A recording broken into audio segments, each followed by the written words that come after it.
అదే RTV app వార్తల్ని క్షణాల్లో చదివే అవకాశం ఉంటుంది. ఒక న్యూస్ పేపర్, ఒక టెలివిజన్ ఛానల్ మీ చేతుల్లో ఎప్పుడూ ఉంటాయి. నగిరి మున్సిపల్ పరిధిలోని భీమానగర్లో విషాద ఛాయలు నెలకొన్నాయి.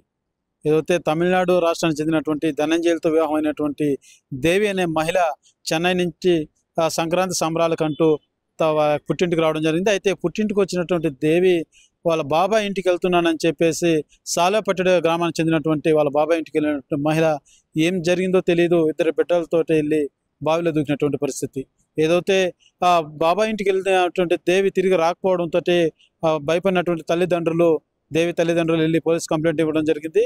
పోలీస్ కంప్లైంట్ ఇచ్చిన తర్వాత గ్రామం అంతా కూడా ఎవరైతే అందరూ గ్రామస్తులంతా కూడా ఎతికిలాడినటువంటి పరిస్థితి. అయితే ఏదైతే ఒకసారిగా ఆవులు కాపరి ఒక అతను చూసి బావిలో సౌండ్ వచ్చిందంటూ చెప్పడంతో అందరూ వెళ్ళి బావిలో చూసిన తరుణంలో ఎవరైతే దేవి అనేటువంటి మహిళ ఒక తాడు పట్టుకొని ఏలాడుతున్నటువంటి పరిస్థితి. అయితే ఆమెను పైకి లాగినటువంటి గ్రామస్తులు ఆ తరుణాంతరం ఎవరైతే పిల్లల్ని ఎతికిలాడే ప్రయత్నం చేస్తే పిల్లలు ఒక్కసారిగా వికట జీవితంలో పడినటువంటి దృశ్యాలు చూసి ప్రతి ఒక్కరూ కంటతడి పెట్టారని చెప్పాలి. ఏదైతే కుటుంబంతో తన పుట్టింటికి వచ్చి హ్యాపీగా గడిపేదానికి వచ్చినటువంటి దేవి ఎందుకు ఇలాగా ఇంత దీనికి ఒడిగట్టిందో తెలియనిటువంటి పరిస్థితి. అటు తల్లిదండ్రులు భయాందోళన, ఒక పక్క దీనికి లోనయ్యారు. ఏదైతే వచ్చిన పండగకు వచ్చినటువంటి మా బిడ్డకి ఎందుకు ఇలాంటి నిర్ణయం తీసుకునింది, మా ఇద్దరు మనవరాలని సైతం ఈ రంగం పోగొట్టుకోవడం మేము జీర్ణించుకోలేకపోతున్నామంటే కూడా వాళ్ళ కన్నీటి పరం అయినటువంటి పరిస్థితి.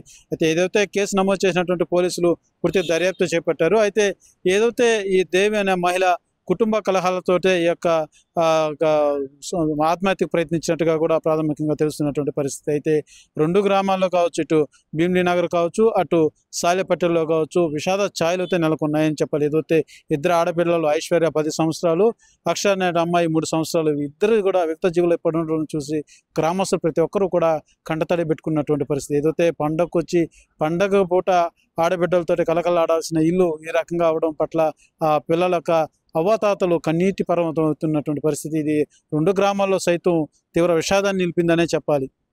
కెమెరా పర్సన్ కోటితో సురేష్, ఆర్టీవీ, తిరుపతి. మరిన్ని వీడియోస్ కోసం ఛానల్ ని సబ్స్క్రైబ్ చేయండి. లేటెస్ట్ అప్డేట్స్ కోసం వాట్సాప్ ఛానల్ ని ఫాలో అవ్వండి. ఆ లింక్ డిస్క్రిప్షన్ లో ఉంది.